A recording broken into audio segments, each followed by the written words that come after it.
Introduction. A resume is sometimes also called a curriculum vitae. It presents your qualifications, knowledge, and experience to employers. Because it is the first impression you make on an employer, it's important to have a good resume. Dialogue. Nicole and Melinda are friends and work at the same office. Melinda is in charge of hiring a new secretary for the company, and she has been collecting resumes over the last few weeks. Today, she's complaining to Nicole about the resumes she has received. So how's your week going? Oh, it's been a nightmare. It's been so busy, and the search for a new secretary is not going well. Oh, I'm sorry to hear that. What's happening with the search? Are you not getting enough applicants? No, it's not that. Plenty of people have applied. What's the problem then? Well, I've only received a few decent resumes. The rest are terrible. Really? Yes, let me show you some of them. Okay. Look at this one, for example. It looks so unprofessional. There's no heading, the margins are all off, and it just looks messy. It does look bad. It's so easy to create a professional-looking resume. There are so many examples and templates out there nowadays. I know. This resume just makes me think that the applicant is unprofessional and lazy. I would never even consider them for an interview with a resume like this. I know, I wouldn't either. And look at this one. We're hiring for a secretary, right? Yeah? Well, this applicant's objective says to secure a position as an intern at a law firm. They couldn't even be bothered to write an objective that's specific to the job they're applying for? I guess not. Some applicants don't take the time to tailor their applications for each specific job. That just seems like they don't really want the job, or they're just too lazy to take the time to work on the application. You're right. I guess you don't want to hire a person that sends in that kind of resume either, right? Right. I wouldn't. If they can't even spend the time to make a good resume, imagine what kind of work they'd do if they got the job. They probably wouldn't be a very good employee. Oh, look at this one too. It's full of errors. Read the first few lines. Wow, they misspelled so many words. I know. There's no excuse for that. That creates a terrible first impression. Again, there's no way I'd even consider hiring that person. You'd think someone would take the time to spell check things. You'd think. Okay, let me show you one more. Check this one out. Is that one resume? Yes, it's 20 pages. It's way too long. I don't even have the time to read it, so that applicant is not going to get the job either.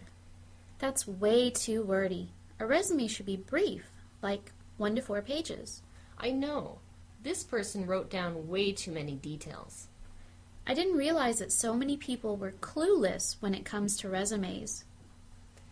Based on the resumes I've received, it seems like a lot of people are. Well, I'm sorry you're having such a hard time finding a good applicant. Thanks for listening. I've got another pile of resumes to look through, so hopefully I'll find some good ones in there. Good luck.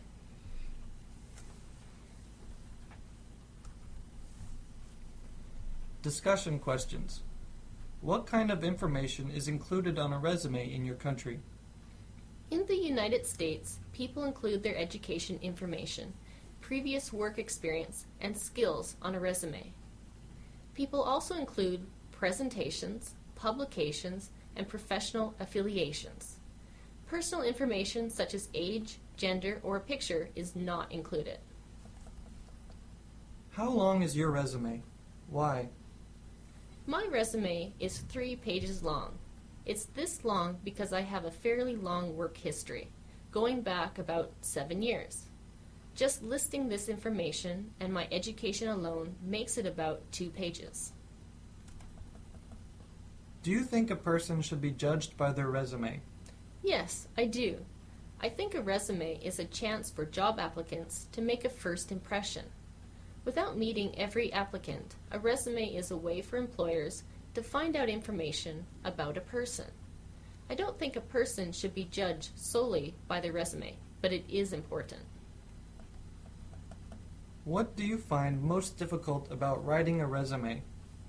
I think the most difficult part is concisely describing your duties and accomplishments at previous jobs. It's sometimes hard to do this in a brief and informative way. Where could you go if you needed help with your resume? If I needed help with my resume, I would probably first turn to the internet as a source for help. There are lots of sites which provide information and help on writing a resume. After that, I would turn to friends and family for help. How can a person make their resume stand out from a stack of applicant resumes? This can be a difficult task. I think a professional, nicely formatted resume can stand out in a crowd. Really tailoring it to the job you are applying for can make it stand out too. Are resumes required for applying to all jobs in your country? Job applicants in the U.S. don't always have to provide a resume when applying for a job. For some non-professional positions, such as retail positions, restaurant positions, etc., applicants just have to fill out an application.